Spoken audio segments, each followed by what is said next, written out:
ಸರ್ಕಾರ ತೆಗೆದುಕೊಂಡಂತಹ ಈ ನಿರ್ಧಾರ ಅವರು ಕಾಯ್ದೆ ಮತ್ತು ನಿಯಮಗಳನ್ನು ಮಾಡಿ ನಮಗೆ ಕೊಟ್ಟರೆ ನಾವು ಅದನ್ನು ಪಾಲಿಸಲೇಬೇಕಾಗ್ತದೆ.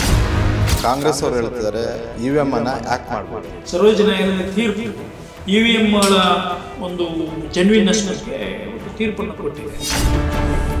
ಬ್ಯಾಲೆಟ್ ಪೇಪರ್ ಬಳಕೆ ಮಾಡೋದ್ರಿಂದ ನಕಲಿ ವೋಟ್ಗಳು ಜಾಸ್ತಿ ಆಗ್ಬೋದು. CCTVಗಳನ್ನ ಅಳವಡಿಸಬೇಕು ಅಂತ ಹೇಳಿ ಅವರು ಸುತ್ತೋಲೆಯನ್ನು ಕೂಡ ಕೊಟ್ಟಿದ್ದಾರೆ.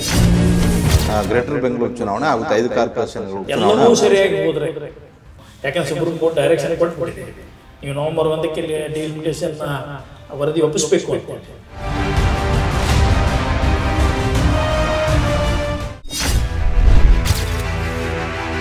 ಮತಕಳ್ಳತನದ ಬಗ್ಗೆ ರಾಜ್ಯ ಚುನಾವಣಾ ಆಯುಕ್ತ GS ಸಂಗ್ರೇಶಿ ವಿಶೇಷ ಸಂದರ್ಶನ.